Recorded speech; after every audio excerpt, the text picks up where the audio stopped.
दोस्तों, आप सभी लोगों ने अपनी डेली लाइफ में पेट्रोल और डीजल का इस्तेमाल करते ही होंगे। लेकिन साल 2010 में जो पेट्रोल 52 रुपये का बिकता था, आज उसकी कीमत 100 रुपये से भी ज्यादा हो चुकी है। लेकिन दोस्तों, आपने कभी यह सोचा है कि आखिर पेट्रोल और डीजल को कैसे बनाया जाता है और ये इतना महंगा क्यों है और समुद्र में से ऐसे कैसे निकालते हैं? इस वीडियो को अंत तक देखना, आपको पता चल जाएगा कि आखिर पेट्रोल और डीजल किन किन प्रोसेस से गुजरने के बाद बनाया जाता है। इस वीडियो की लास्ट में मैं आपको बताऊंगा कि आखिर क्या वजह है कि स्टेट और सेंट्रल गवर्नमेंट इन पर 70% टैक्स लेती है।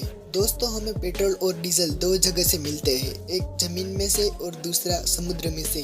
दुनिया में सबसे ज्यादा ऑयल के सोर्सेज ईरान और सऊदी अरब जैसे देशों के पास है। इन देशों में बहुत ज्यादा मात्रा में पेट्रोलियम मिलता है, जिसकी वजह से ये देश दुनिया के अमीर देश की लिस्ट में भी आते हैं। दोस्तों, इन देशों का एक संगठन होता है जिसे ओपेक कहा जाता है। आपकी जानकारी के लिए बता दूं, ये वही देश है जो तेल की कीमतों को डिसाइड करते हैं। दोस्तों, पेट्रोल और डीजल बनाने वीडियो में जितना आसान लगता है, दरअसल ये उतना ही मुश्किल होता है। दोस्तों, पेट्रोल और डीजल समुद्र में से निकालने की प्रोसेस की वजह से महंगे होते चले जा रहे हैं। और ऐसा नहीं है कि पेट्रोल और डीजल को निकालने वाली कंपनी पेट्रोल को पंप करके सीधा जमीन से निकाल लेती है और हमारे तक पहुंचा देती है। दरअसल पेट्रोल और डीजल समुद्र के नीचे कई हजार फीट की गहराई में मिलते हैं। जैसे उसे निकलते हैं, वो गाढ़े और काले तरल पदार्थ में मिलता है, जिसे हम पेट्रोलियम कहते हैं। दोस्तों, ये पेट्रोलियम में से पेट्रोल और डीजल ही नहीं बल्कि 7 और चीज भी निकलती है, जिसमें gasoline, petrol, naphtha, kerosene oil, diesel, heavy oil और चारकोल यानी डांबर जैसी चीजें मिलती है।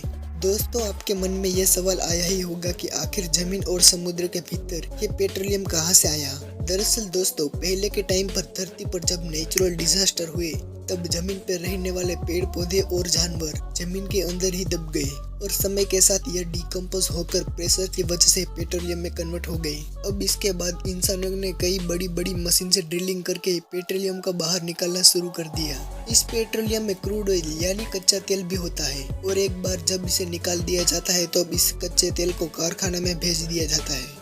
दोस्तों, जो तेल समुद्र के भीतर होता है उसे निकालने के लिए वहाँ पर एक फ्लोटिंग रिफाइनरी बनाई जाती है और जो तेल जमीन पर होता है उसे निकालने के लिए ड्रिलिंग करके निकालते हैं। चाहे समुद्र हो या फिर जमीन, असली समय उसे निकालने के लिए इस्तेमाल होता है और सिर्फ तेल को ढूंढने में कई बार कई सालों लग जाते हैं और अरबों रुपयों का खर्च भी होता है। जब फाइनली समुद्र में तेल मिल जाता है तो फ्लोटिंग रिफाइनरी को आसपास की चट्टानों से मजबूती से बांध दिया जाता है ताकि वह हिल डुल ना सके और इसके बाद समुद्र में ड्रिलिंग करी जाती है और यह ड्रिल हजारों फीट नीचे होती है। जब तेल मिल जाता है तो उसे रिफाइनरी में पहुंचा दिया जाता है। यह फाइनल में कच्चे तेल को बड़े बड़े सिलेंडर्स में गर्म किया जाता है और फिर उसके बाद अलग अलग टेम्परेचर पर कच्चे तेल में मौजूद चीजों को अलग अलग पाइप की मदद से निकाली जाती है। दरअसल दोस्तों, होता यह है कि पानी का बॉइलिंग पॉइंट 100 डिग्री सेल्सियस होता है, वैसे ही पेट्रोल का बॉइलिंग पॉइंट 40 डिग्री सेल्सियस होता है। अगर पेट्रोलियम को 40 डिग्री तक गर्म करेंगे तो हमें पेट्रोल मिलता है। ऐसे ही सारी चीजों का बॉइलिंग पॉइंट होता है।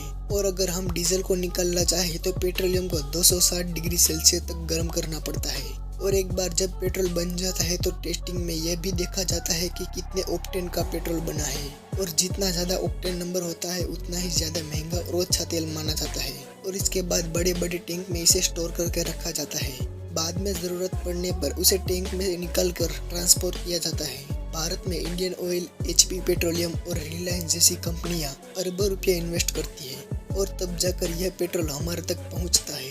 अब बात करते हैं कि यह इतना महंगा क्यों है। दोस्तों, पहला रीजन तो आपको समझ में आ गया होगा, इसे निकालने का प्रोसेस बहुत ही खर्चीला होता है और उसके बाद भारत जैसे देशों में स्टेट और सेंट्रल गवर्नमेंट का टैक्स करीबन 70% होता है। दोस्तों, आपकी जानकारी के लिए बता दूं, भारत में 70% टैक्स पेट्रोल और डीजल पर लगाता है। आखिर भारत सरकार इस पेट्रोल पर 70% टैक्स क्यों लेती है? पहली वजह यह है कि इतना ज्यादा टैक्स अगर किसी चीज पे लगाया जाता है तो लोग इस चीज का कम इस्तेमाल करते हैं। अगर सरकार पेट्रोल और डीजल पर अगर कम टैक्स लगाती है तो लोग पेट्रोल और डीजल का ज्यादा इस्तेमाल करने लगेंगे और जो पेट्रोलियम आने वाले 30 से 40 साल तक हमारे पास मौजूद है वह 10 से 15 सालों के भीतर ही खत्म हो जाएगा।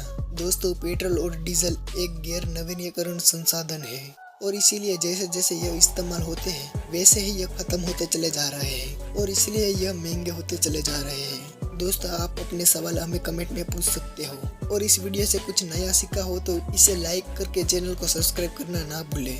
मिलते हैं ऐसे नए एपिसोड के साथ। यह वीडियो देखने के लिए धन्यवाद।